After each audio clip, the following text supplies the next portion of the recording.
2 games for the Bobcats, 2 victories. Can't ask for much more than that to start the 2012 season. Next on the agenda is Marshall. I'm Mark Pierce alongside Pat Chiesa.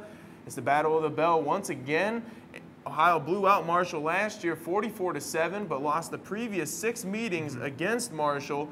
So now we're going to see what we got going on this year, and really they're looking at a much different Marshall team than they were last year. They are, Mark. This is a Marshall team that is going to be playing for revenge this season. Like you said, they were blown out last year at Peden Stadium. But this team brings back a lot of starters from last year, and probably the most important of those starters is sophomore quarterback Rakeem Cato.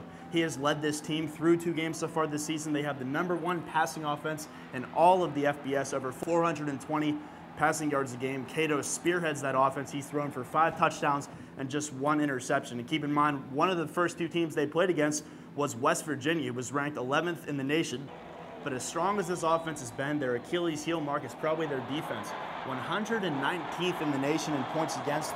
Through 2 games, they've given up 93 points, and one of those opponents was an FCS team in Western Carolina. So I think the key here for Ohio is going to be to try to attack the throat of that Thundering Herd defense early and often. Right, and it's the Marshall offense and the Ohio offense, very similar. They both like to go no huddle. They both like to get a lot of snaps in over the course of the game. So we should point out, Pat, that really Ohio's secondary is going to be the focal point of this game. That's right. The key is going to be stop Rakeem Cato from airing out the ball. A lot of this is going to fall on the shoulders of cornerbacks Ian Wells and Lorenzo Fisher. Again, Jameel Shaw, questionable heading into Saturday. We don't know if he's going to play. So it's going to be up to these guys to try to lock down the Marshall receivers as much as possible. And Mark, on the offensive side of the ball, some not so good news for the Bobcats. Dante Foster, their leading receiver from a season ago that's returning, is questionable with a thumb injury. So some younger guys might need to step up.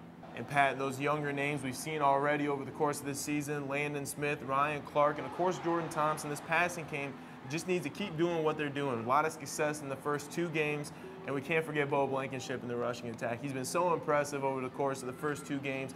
Both 100-yard games set career milestones last week against New Mexico State. Look for him to have another big game here against Marshall. That's right. Last week against New Mexico State, Bo went over 130 yards in the first half alone, finished over 160 for the game. I'd be hard-pressed to see if the Thundering Herd can stop him on Saturday.